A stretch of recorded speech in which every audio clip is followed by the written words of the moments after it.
Вопрос к фанаткам, которые спали со своими кумирами. Как это произошло и что было дальше?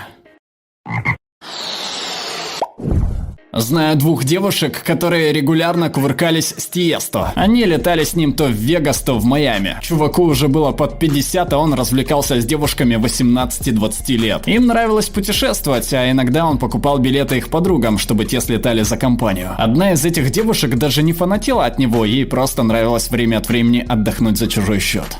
Подруга моей подруги встречалась с Тиесто. Среди множества ее историй меня больше всего удивил рассказ о том, как однажды он заплакал и спросил ее: «Ты бы любила меня, если бы я был диджеем номер 2 в мире?» Журнал Billboard тогда опубликовал рейтинг диджеев, поместив его на 1-е место. Я сама убедилась в том, что он не очень уверен в себе, когда мы встретились с ним после его выступления. Мы все болтали о том о сём, и нам постоянно приходилось успокаивать его и показывать, что мы всем довольны. Он спрашивал, понравились ли нам наши места, его сет и так далее. Он не казался плохим человеком, был добр к нам, просто постоянно нуждался в одобрении. Да, я была одной из подруг, которых брали за компанию во время таких поездок. Не помню, сколько мне тогда было лет, но точно больше 21 и меньше 25. Поэтому могу подтвердить, что он всегда так делает. Меня также позабавило, когда он расстроился из-за того, что его не узнали на улицах нашего города. Это оживленный деловой город, в котором не так много фанатов жанра техно, но европейских туристов у нас всегда много. Мне пришлось сказать ему, что у нас не принято разглядывать прохожих, а те, кто узнал его, могли постесняться подойти к нему. Это сильно его разочаровало. Мама подруги рассказала мне, что в начале 2000-х переспала с вокалистом группы, от которой она фанатела в 80-е, когда была подростком. Она так и не призналась, что это была за группа, но с учетом того, что она была поклонницей глэм-металла, можно предположить, что это была группа типа Red или Poison. Она призналась, что ожидала бурной ночи, но получила непродолжительный сеанс, за которым последовали часы разговоров на философские темы. Вокалист рассказал ей, что у него был избыток всего в 80-е, поэтому ему все надоело. И что когда получаешь все, что хотел, то теряешь к этому интерес. Он также признался, что прекрасно понимал, что группа до сих пор существует лишь за счет прошлых достижений, так как их жанр уже вышел из моды. Мама подруги сказала, что после этого больше не могла относиться к нему как к супер крутому сексуальному рокеру, потому что узнала, что он обычный человек с собственными мечтами, страхами и переживаниями. Она также сказала, что время от времени задается вопросом о том, вел ли он себя так только с ней или со всеми девушками. Подруга моей бывшей переспала с Янделем, это пуэрториканский певец, после его концерта. Бывшая рассказала, что как только концерт закончился, он указал пальцем на ее подругу и сказал, чтобы она подошла к его автобусу. Она пошла туда, не задумываясь. Бывшая ждала ее 15-20 минут, после чего ее подруга вернулась, улыбаясь до ушей, и рассказала в подробностях, как все прошло. Неоднозначная история, но, по крайней мере, девушка была совершеннолетней, так что все в порядке. Я не фанатка, но познакомилась с участниками одной из своих любимых метал-групп и переспала с одним из них после крупного музыкального фестиваля, на котором они выступали. Мы обменялись контактами и даже стали друзьями с привилегиями. Они часто зовут меня на свои тусы, куда приходят многие знаменитости, а еще я могу бесплатно посещать их концерты. Он также договорился с одним музыкантом, которого я очень уважаю, чтобы он давал мне уроки гитары. Я тоже играю. Я ожидала только одноразовый интим, а в итоге получила намного больше. 100%, что сделала бы это снова. Не хочу называть имя этого музыканта, но однажды я с моей бывшей и ее сестрой общались с очень популярным парнем. Сестра моей бывшей очень хотела переспать с ним. Это она купила билеты на выступление и каким-то образом добилась того, что нас пригласили в его номер в отеле. Он был очень приятным парнем и просто хотел поговорить о музыке, но она все не унималась. В конце концов она психанула и ушла курить с одним парнем и кучей его телохранителей-мексиканцев. Она сильно разозлилась, но я даже зауважал парня. Он казался немного наивным, и было ясно, что он на самом деле любит музыку. До встречи с ним я не был его фанатом, но стал им, потому что он был таким настоящим. Он задавал много вопросов наподобие, что можно улучшить в концерте, что понравилось вам больше всего и так далее. Кроме того, я терпеть не могу сестру моей бывшей. П.С. А еще она неоднократно пыталась залезть в постель к Скрилекс, но не смогла ничего добиться. Я не фанатка, но 10 лет назад побывала на концерте группы Bullet for My Valentine. Участники группы оказались очень приятными людьми. После концерта я пошла фотографироваться с ними. Позади меня в очереди стояла очень красивая фанатка и очень робкая. Я немного задержалась после того, как сфоткалась с ними и немного понаблюдала за девушкой. Гитарист вроде спросил, как ее зовут, с кем она пришла одна, и не хочет ли она пойти в их автобус. Она согласилась. Он взял ее за руку и повел к автобусу. Думаю, между ними что-то было. Очень приятный парень, и ему достаточно было лишь спросить, не хочет ли она пойти в автобус. Так просто. Где-то в 2009-2012 годах у меня был такой период, в течение которого я переспала с несколькими музыкантами, в основном во время их гастролей. Некоторые из них оказались хорошими парнями, и мы подружились, другие вели себя как придурки, и больше я с ними не общалась. Я бы даже не сказала, что они были моими кумирами, скорее просто в моем вкусе, поэтому это почти не отразилось на моем отношении к ним. Скорее это отразилось на моем восприятии самой себя. В какой-то момент я начала считать себя неотразимой цыпочкой, своего рода знаменитостью. Начала ужасно себя вести. Позже в моей жизни настал тяжелый период, не связанный с музыкантами, и никто из звездных друзей не поддержал меня. Поэтому я перестала ходить на концерты, перестала крутиться возле группы и, наконец, повзрослела. Сейчас я уже 5 лет встречаюсь с одним парнем и не веду себя как стерва по отношению к людям. Сам не пойму, как так получается, но у меня неоднократно были отношения с девушками-фанатками. Это были фанатки не только рок-групп, но и других знаменитостей, а также артистов из Вегаса. Все они любили говорить об этих знаменитостях, будто это было поводом для гордости. «Ой, Брэд Питт мне снова пишет». Вздох. Или «Роб Томас из Matchbox 20 такой напористый. Смотри, уведет меня у тебя». И прочая херня. Казалось, что они и их подруги соревновались в том, кто затащит в постель больше знаменитостей. Мне кажется, у многих из них были нарциссизм или пограничное расстройство личности. Все они были очень поверхностными и эмоционально неустойчивыми девушками, которые использовали известных людей, чтобы почувствовать себя знаменитыми. С одной мы даже расстались из-за того, что она считала себя рок-звездой. Я как-то раз сказал, что невозможно научиться чинить туалеты, просто переспав с сантехником. Ей это не понравилось. Буду откровенна, с 18 до 22 лет я фанатела от различных рок и метал групп. Я спала с участниками этих групп, по крайней мере с 2 участниками Корн, а также Мерлин Мэнсон, Static X, Filter и многих других. Я даже была одно время помолвлена с музыкантом, который считал меня богиней. Я порвала с ним из-за его проблем с веществами. Мне это было нужно, потому что я была очень неуверенной в себе. Я знала, что красиво, но мне нужно было подтверждение этого. В результате пережитого насилия и травм я считала себя ничтожеством, и мне нужно было перестать так себя чувствовать. Во мне была бездонная дыра, которую я заполняла таким образом жизни. Потом я поняла, что у меня нет ничего, кроме бессмысленного интима с людьми, которые будут в моей жизни лишь одну ночь или неделю, не больше. Конечно, в этом было много приятного. Многие из них дарили мне подарки, билеты, просили меня о повторной встрече. Я летала по всему миру и была лишь игрушкой. На самом деле никому из них не было дела до меня. Все эти связи не могли привести ни к чему серьезному. Поэтому я перестала спать со случайными незнакомцами и сосредоточилась на себе. Я счастлива в браке. Муж знает, что я бывшая фанатка, но это его не беспокоит. У меня довольно успешная карьера. Моя жизнь полная чаша, и больше нет дыры, которую нужно заполнять бессмысленным интимом со знаменитостями. Мне больше не нужно, чтобы другие люди доказывали мне, что я чего-то стою. Я стала самодостаточна. У моей подруги было с Гарри Стайлзом из группы One Direction в самом начале их карьеры. Она, по понятным причинам, была гораздо больше влюблена в него, чем он в нее. Но ее влюбленность быстро прошла, как и ее любовь к группе. Но не из-за его поведения, он вел себя как настоящий джентльмен. Она не потеряла к нему уважения. Просто она поняла, что ничего серьезного у них не выйдет. В любом случае, она потом развлекалась со многими другими музыкантами, включая некоторых его знакомых. Так что у нее все в порядке.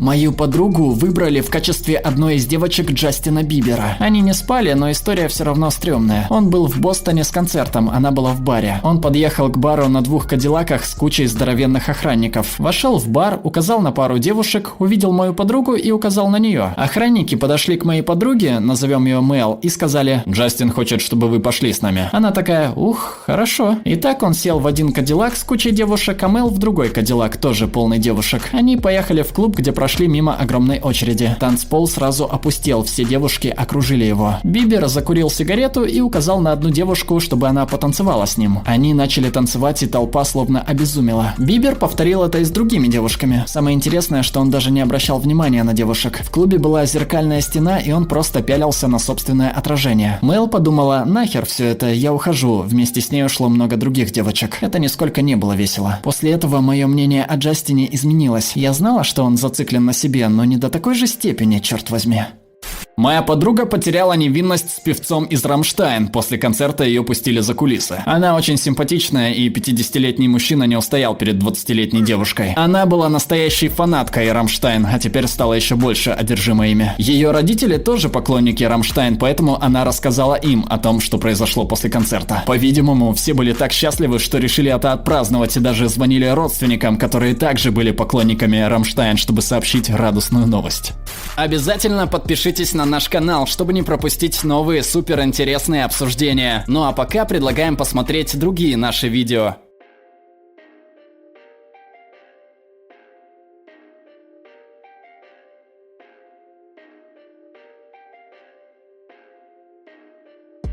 Alright, everyone's presentations are done. Nick, the manager, said as he tried to move the discussion forward. Excuse me, I haven't. I recently found out something. Nick interrupted me and began to speak. There's apparently someone in this department who didn't graduate high school and is just a part-timer. Meetings should be for employees only. Absolutely right. His lackey, Mike, of course, agreed with Nick. I'm leaving. After leaving the meeting room, I started to shut down my computer. I noticed that an email had arrived, not in my personal inbox, but in the company's shared email.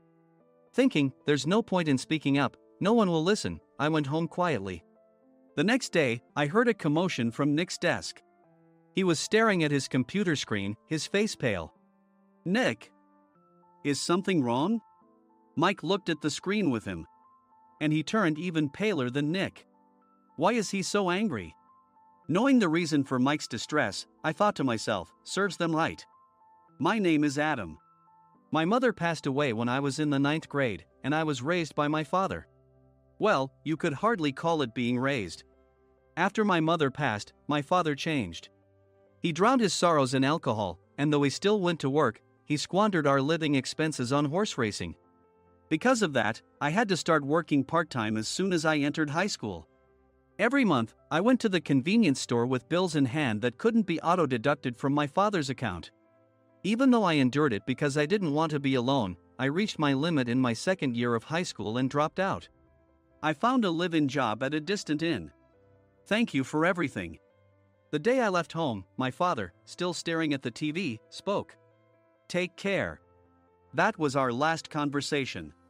Back then, 18 wasn't the age of majority, so I needed my father's permission to work, and I couldn't hide my place of employment. Yet, my father never visited me even once. I kept working just to survive, and before I knew it, I was 42. Years of hard work paid off, and I was transferred to the headquarters. I was thrilled to be recognized by the company, as I thought I'd be working in the field until retirement due to my lack of formal education. Listen up. Our work can change the future of our employees. Don't drag us down. On my first day after the transfer, Nick, dressed in an expensive suit, spoke sternly. There was a reason for this. Our inn was located in a prominent tourist destination, known so well that everyone in the state could sing its commercial jingle. At its peak, we had 5 locations within the state. But that was long ago. Due to financial difficulties and aging facilities, only the place where I had worked for many years and the original establishment remained. I was prepared to lose my job anytime, but now there was a glimmer of hope. With the rise of social media, the tourist area where the inn was located started gaining attention again. Depending on how hard the sales department, where I was transferred, worked. We could either thrive or be forced to give up this prime location to the new hotel chains continuously popping up. For Nick, who had switched careers from another industry to strengthen our sales, this was a battle he couldn't afford to lose. I understood why he had to be strict. I will do my best. Nick sneered at my enthusiastic declaration. Did you not hear what I said? I'm sorry. I thought I was listening carefully. Out of habit from years of customer service, I apologized reflexively, though I had no idea what had offended him. Someone was watching me with a smirk. In this department, there are those who are expected to excel and those who have been shoved here because they have nowhere else to go. You are the latter. It was Mike, the section chief. He's 7 years younger, at 35. But he was called to headquarters much earlier than I was and had been moving around within the headquarters ever since. I'm not jealous, but I can't accept that he's my boss. Graduating from a prestigious university, he has an unusually high pride and caused many problems as a newbie, making things very difficult for me when I was the front desk leader. When I found out Mike was transferred to the sales department a month before me, I was disheartened. Mike is right. With just a middle school diploma, there's not much you can do. Don't even think about achieving results. As if I didn't exist, Nick remarked, I'm thirsty. Mike eagerly ran to the coffee maker. It seems Mike is Nick's lackey. I regretted being happy about my transfer to headquarters, wishing I had stayed on site forever. Send a direct mail to every company on this list by the end of the day. Nick only assigned me tasks that even a new graduate could handle. What? There are over 1,000 companies. You want me to send to all of them by today? Yes, if you and your fellow misfits split the work, even those with nowhere else to go should finish by today. I glanced at the employees typing away expressionlessly. They were worn out from customer service, only thinking about leaving on time, or were women reassigned after having children. With zero motivation for work. Even Sam, a new graduate from the same university as Mike, who was supposed to be among the expected achievers, had no enthusiasm for the job. Having joined the company wanting to do customer service. I don't care what they say, I plan to quit anytime, he said. Only Nick and Mike were highly motivated, making all the decisions between the two of them. I originally only wanted to work at the inn to survive and had no particular attachment to this job. I swallowed my words, thinking I had no right to reprimand them. About a month after the transfer, Nick told us with a frustrated look. To commemorate the 50th anniversary, we've decided to create a plan exclusive for one group per day. Originally, Mike and I were supposed to come up with it, but our president, Mr. Thompson, insists on hearing everyone's opinions. So, you all get a chance. As Nick explained, Mike began handing out prints. Make sure not to embarrass Nick. If your ideas are half-baked, you'll have to redo them. It seemed that they had printed his handwritten notes by Mr. Thompson, which included several questions and a section for free responses. It made sense why Nick had to seek our input, given that all responses had to be submitted to Mr. Thompson. We were given a week to think about it, and a meeting was scheduled to compile our ideas. My plan is to let guests enjoy both the old and modern America. Nick began the presentations. Guests would watch a master confectioner at a nearby traditional sweet shop make sweets in front of them. The welcome drink would be premium tea in a bottle. Nick's plan was certainly attractive. After his presentation, Nick called on us to present in the order we were seated. Just as I stood up for my turn. All right, everyone's presentations are done. Excuse me, I haven't. I recently found out something. Nick interrupted me. There's someone in this department who didn't graduate high school and is just a part-timer. He was likely talking about me. I joined the company as a part-timer and was made a full-time employee when I turned 20. That was 20 years ago, so Nick and Mike probably had no chance to know until recently. Meetings should be for employees only. Absolutely right. After that, Nick kept creating opportunities to solicit everyone's opinions, purposefully excluding me from speaking. The meeting unexpectedly heated up and went past the scheduled end time. A few people asked to leave, and the discussion continued with the remaining few. Still here? Normally, you'd leave in that situation. Though I had no attachment to the job initially, hearing kind words from customers made me want to make them happier. For someone like me, with nowhere to go, the inn was my home and customer service was my life. I felt pathetic about my current self. I'm leaving. I left the conference room and started shutting down my computer. I noticed an email had arrived, not in my personal inbox, but in the company's shared email. Thinking no one would listen to what I had to say anyway, I quietly went home. The next day, while preparing the DM as instructed, I heard a commotion from Nick's desk. In his haste to stand up, he hit his knee on the desk. He stared at his computer screen, his face pale. Nick! What's wrong? Mike, thinking he should be the first to rush over, approached Nick while still wearing his coat. He peered at the screen with Nick. And he turned even paler than Nick. Why is he so angry? Who is responsible for this company? Nick, more irritated than ever, asked, and Mike answered without checking. Probably Sam. Sam wasn't there because he was attending a morning training session for new hires. Nick gave up on getting angry and returned his gaze to the screen. They were looking at an email that arrived right after the end of the working day yesterday. Apparently, no one, including me, had checked it before leaving. The email was from a large company that used us for their annual employee trips. The president and executives of that company also frequently used our services personally. President of the company, Mr. Mason himself had declared that neither he nor his company would ever use our services again. Well, some companies cancel their employee trips or stop using our services due to financial struggles. Let's just move on.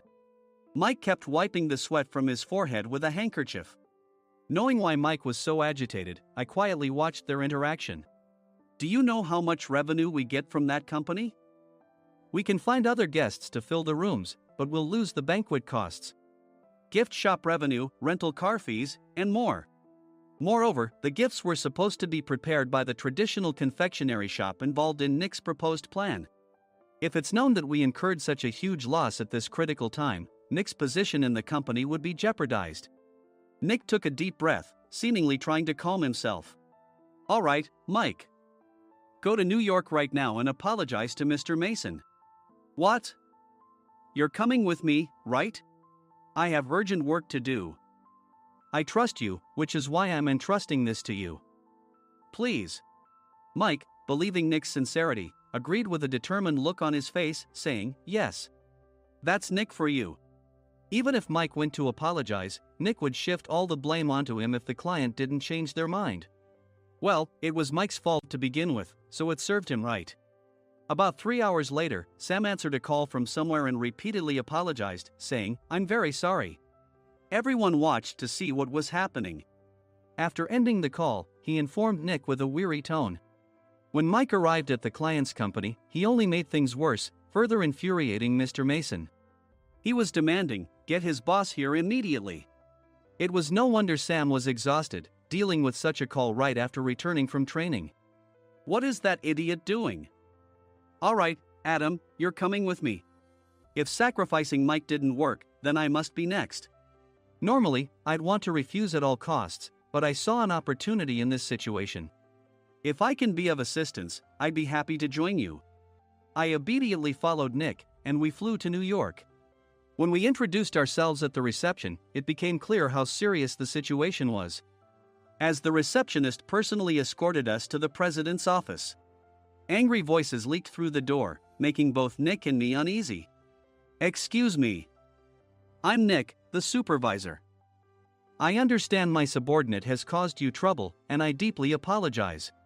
Nick, with his experience in the corporate world, knew enough to offer an apology before excuses. However, his customer service skills left much to be desired. I sighed as I saw Mike trembling like a small dog in the corner of the room. What kind of training are you giving your subordinates? Mr. Mason glared at Nick with a red face. The intensity of his gaze made even Nick take a step back. Regrettably, I joined this company only 2 years ago and was unaware of Mike's issues. I should have identified his shortcomings sooner. Indeed. I should have realized sooner. No sensible person would come to apologize and then give a lengthy presentation on the drawbacks of not using their in. Nick froze, his mouth slightly open. Suspecting the worst, I picked up the documents that had fallen to the floor. It seemed Mike hastily prepared these documents on the plane, listing the disadvantages. Disadvantage 1: if you change the venue for the company trip, employees might suspect it's for cost-cutting reasons, leading to a negative impression.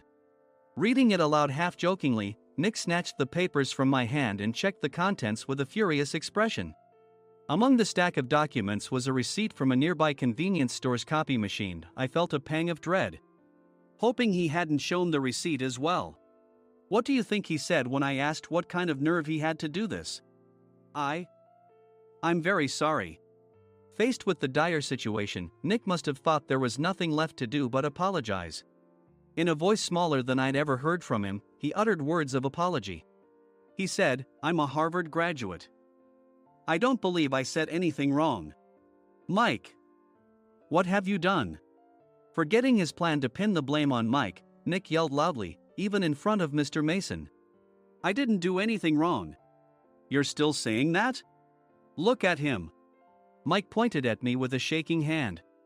I was assigned to headquarters in my 20s and now I'm a section chief. This guy only made it to headquarters at 42. Everything I've done proves I was right. So why are we losing the contract? Having said his piece, Mike collapsed to the floor. Of course. You were sent there because you had nowhere else to go. Mike never expected to hear such words from someone he looked down upon. He lunged at me, and Nick hurriedly stepped in to stop him. Mr. Thompson told me Mike is a quick thinker, and to take good care of him. There's no way he was pushed aside. Don't make things worse here. He didn't say quick thinker, he said only quick-witted, didn't he? I don't remember that part. I recalled the many troubles Mike caused when he was a newbie. When Mike was on the front line, his pride was so high that he never apologized to customers. Customer service, especially in our job, doesn't work alone. It brings both good and bad situations. If the front staff or housekeepers made mistakes, or the cleaning company didn't properly clean a room, one had to apologize to the customers regardless of personal fault. Mike, in such situations, would never apologize, insisting he wasn't at fault. This often angered customers, and as the front desk leader, I frequently had to apologize on his behalf.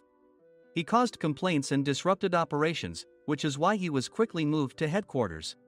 In departments where he didn't interact directly with customers, his quick thinking was beneficial and things went well. But it seemed his flaws were starting to show. Corporate reservations are supposed to be entered into the system by the sales representative. But a quick check yesterday revealed that more than 10 items were missing from the client's reservation. The handover document clearly stated what needed to be prepared. Why didn't you enter it into the system? Why do we have to give them special treatment? Filling rooms near the banquet hall, setting up all the food in advance. Specifying the brand of wine, they're too demanding. No wonder he always angered customers, I thought, feeling a headache coming on. Grouping them in rooms near the banquet hall is for our benefit too. It makes it easier for the staff to set up beds and serve breakfast since everyone's schedule is synchronized. As for the other requests, Mr. Mason suggested them to lighten our load. I didn't know that.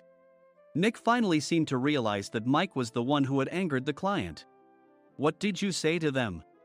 I just told them we wouldn't give them special treatment anymore. We shouldn't waste effort on things that don't bring in money. I was utterly exasperated at his lack of understanding of customer service. Of course, we shouldn't comply with unreasonable demands. But carrying over successful practices from past stays makes customers feel remembered and enhances their experience. Good memories encourage repeat visits. That's part of our job. I looked down at Mike, who was sitting on the floor. In our job, nothing is a waste. Mr. Thompson likely moved you to the sales department, hoping you'd finally understand this.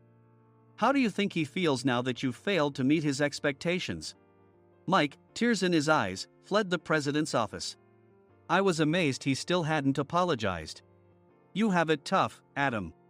It's okay, we're all employees of the same company. I deeply apologize for this disrespectful incident. Especially after all the care you've shown us. If it weren't for you, Adam, I really would have stopped staying here. When I heard you were moving to the sales department, I was willing to reconsider if you handled it.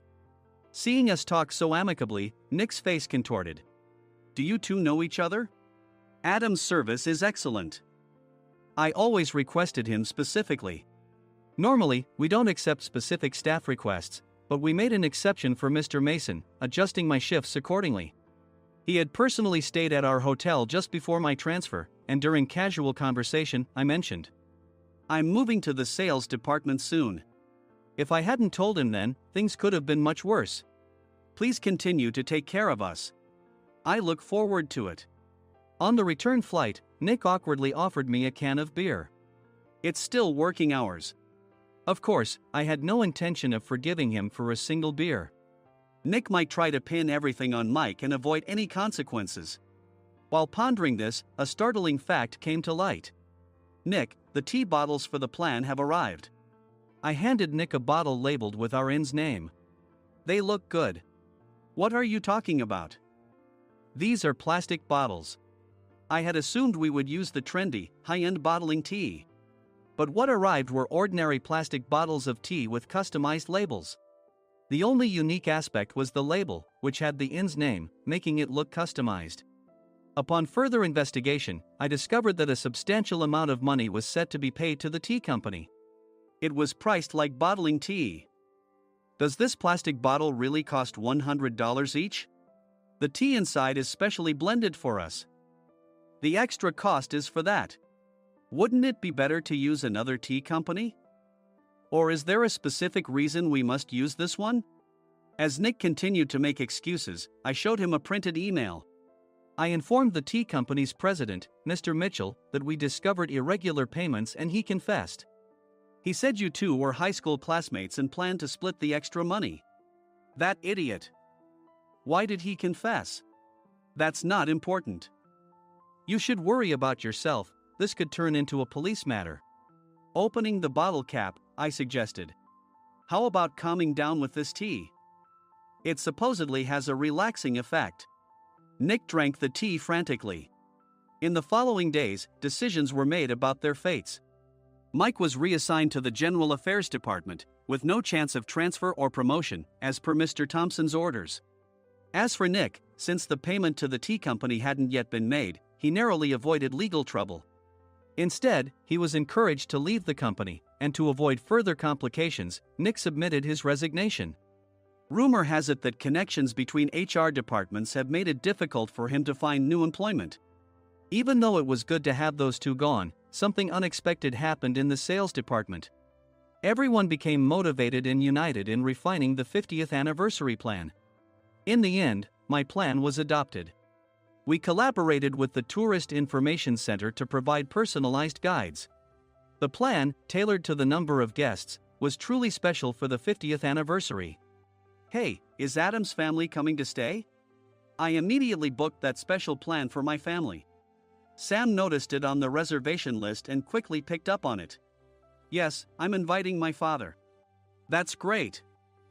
I might invite my parents too. I lacked the courage to face my father just as Adam. But here, with the confidence Mr. Mason praised, I felt ready. The 50th anniversary plan was a perfect opportunity to reconnect with my father. I hoped to bring back the days when we could laugh together as we once did.